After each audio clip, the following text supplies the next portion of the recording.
Welcome to the 7th episode of Player Picks. Today we discuss Riley O'Brien.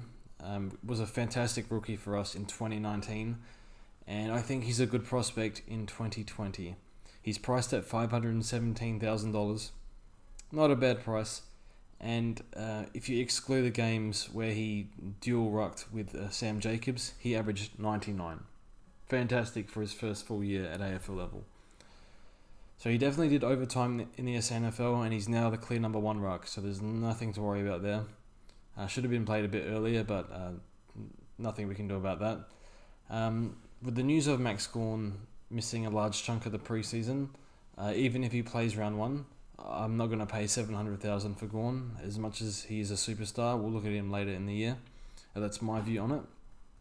So it brings into play a whole bunch of R2s. Options that we have, and yeah, I'm liking O'Brien. I think O'Brien is in my team at the moment. So the way he scores is he has a very good all-round game. He averages around 15 disposals a game. That's okay.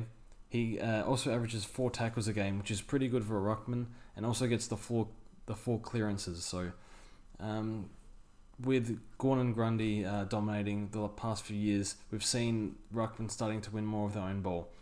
And I think O'Brien has that sort of game. He does a good job of protecting the midfielders, and that's why he lands a few tackles a game as well. So I'm definitely impressed with O'Brien's game, and he is 24 years old. You couldn't ask for him to be at a better age for him to improve at.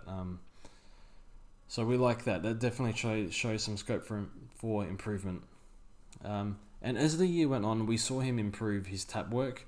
In the first half of the year, he just had a score over 100. After the bye, 5 scores after above 100. And he did miss 1 or 2 games here and there and played with Sauce, so a lot of improvement there.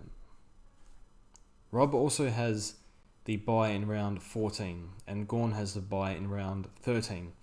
So it's a very easy swap. You get a few extra points during the buys, all going well, all going according to plan. So you can just trade Rob to Gawn in that buy round. So that definitely helps. He has a really strong work ethic. I think that's been documented a little bit through the media. It's becoming a bit of a trend. I tend to gravitate towards these sort of players because if their work ethic has been documented, it probably means that they work harder than other players. So we like that. He did an interview recently just saying he does spend a few hours a day on injury prevention and conditioning, which is fantastic. That's exactly what we want. He hasn't been injured since I think he had shoulder surgery about 1.5 years ago, I think. So since then, it's been smooth sailing, I believe. Another thing is, this you might think this is not related, but he did get a 99 score in high school. I'm not sure what you guys call it in Victoria, but we'll say ATAR. So that just shows the dedication he puts towards whatever he's doing. So that's fantastic.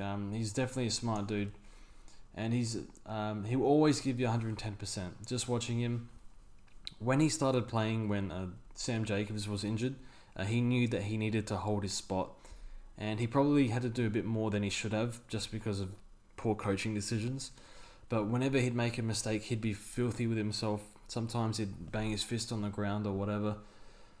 But it just showed that how bad he wanted it. And, we like to see that from our players. So I really, really like Riley O'Brien. I think he's competing with a few others. I'm seeing people consider Jacobs, Lysette. Tim English is having a massive preseason. But for me, I like Riley O'Brien. As a Crow supporter, I have a better read on it. So for me, I think he can improve on his average of 99, that's for sure. I definitely think he can do that. He has the work ethic and the scope for improvement. He's in the right age, and the way he can score a lot of points in different ways. Can't really kick goals though, really struggles with the set shot, but still can take a contested mark. But yeah, I like Riley O'Brien. He's my current R2, and definitely excited for him because I think he will be in for a good year.